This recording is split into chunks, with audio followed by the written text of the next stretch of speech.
There's a kind of mind that never fully rests. It lives between thoughts, measuring silence, tasting meaning in the air. They replay conversations like investigators, analyzing tone, remembering pauses, wondering if kindness hid a warning. Every small gesture becomes evidence, the flicker of an eye, the way someone exhales before speaking. Overthinkers don't see moments, they feel them ripple. Their memories replay in color, scent, and temperature. When the mind grows too crowded, thoughts dissolve into watercolor, boundaries fading between feeling and fact. They imagine every version of reality until certainty feels like a myth and stillness feels suspicious. Inside their heads, questions echo like birds against glass. Did I say too much? Did I miss something they meant? Their empathy is a superpower that sometimes turns against them, reading pain that was never there. In childhood, this was how they stayed safe, feeling everyone's mood before it became a storm. They learned to read faces like weather charts, hoping to predict the next silence before it hurt. Some grew up in homes where emotions arrived without warning, joy one morning, thunder by nightfall. So they watched closely, believing awareness could keep chaos away, that if they felt enough, they'd stay safe. That vigilance matured into empathy so sharp it sometimes cuts the one who carries it. As adults, they sense danger in calmness. Peace feels suspicious, like the eye of an old storm. They replay a compliment, wondering what it really meant. Replay an argument, wondering what they missed. Even in love, they analyze every silence, not out of distrust, but out of habit born from survival. Their heart wants connection, their mind demands context. Together they stage a tug-of-war that never quite ends. They apologize for existing too loudly, then for being too quiet. They fear both intensity and absence. Their mind keeps editing the script of every conversation, convinced perfection can prevent rejection. And yet, under all this noise, lives a tenderness so pure it aches to be trusted. Healing begins the day they realize not every silence hides danger, and not every delay means disapproval. Sometimes people pause because they're human, not because they're plotting, not because they stopped caring. For overthinkers, peace feels foreign at first, too quiet, too undemanding. They wait for the next storm, then slowly realize it's not coming.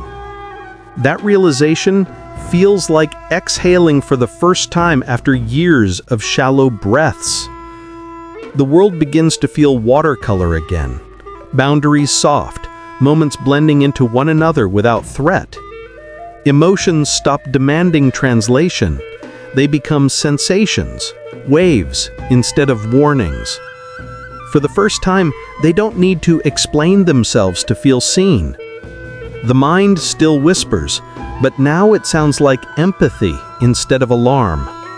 They begin to trust that not every thought is a truth. Some are simply weather passing through. Healing doesn't mean silencing the mind, it means teaching it to speak kindly. They learn to pause before spiraling, to ask, what else could be true? Slowly, their empathy becomes a compass again, guiding, not punishing. The world begins to sound different, less like echo, more like music. They start noticing little things again, the smell of rain, the hum of fridge, the softness of morning light. Life becomes textured in simpler ways, not an analysis, but a presence. The child inside them, the one who watched every storm, finally feels safe enough to play.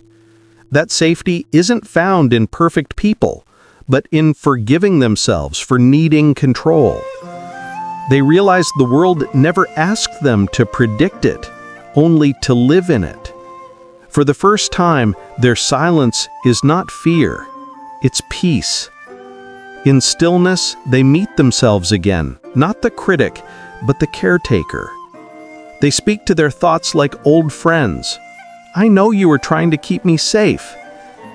The mind finally exhales, realizing it doesn't need to guard every heartbeat anymore.